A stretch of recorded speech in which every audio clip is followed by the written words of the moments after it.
চেষ্টা করছে বা কি হতে পারে এরকম কি ধারণা করতেছেন আপনারা? আমরা সকালবেলা নিউজ পেয়েছি। সকালবেলা নিউজ পেয়ে আমাদের অফিসার সহ আমরা এখানে ঘটনাস্থলে এসেছি।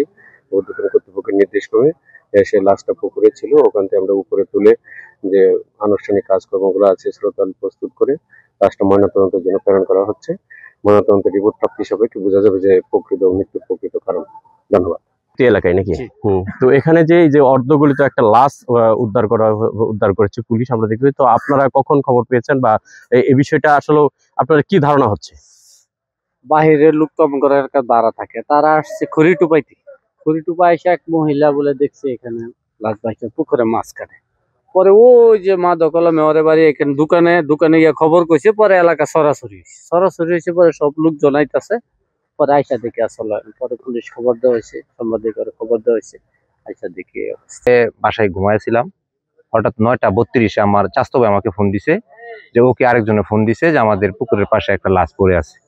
তার সাথে সাথে আমি ঘুম থেকে উঠে সাথে সাথে আমি এসে পুকুরের মাঝখানে লাশ দেখে আমি 9:48 999 ফোন দিয়ে আমি বিষয়টা জানাই। বিষয়টা জানাইলে শ্রীপুর থানা থেকে কিছুক্ষণের মধ্যে পুলিশ আসে, ওনারা এসে লাশ উঠায়, এখন আইডেন্টিফাই করার জন্য তারা চেষ্টা করতেছে আর কি।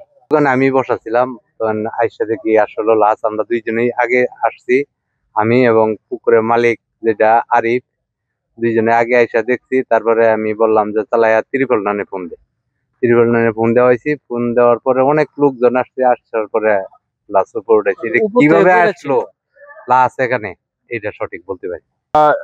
দর্শক আপনাদেরকে আরেকটু আমি যে দেখানোর চেষ্টা করছি যে এই গহীন জঙ্গল, এখানে পুরো এলাকা জুড়েই যে শাল গজারি বন রয়েছে আমরা দেখতে পাচ্ছেন দর্শক।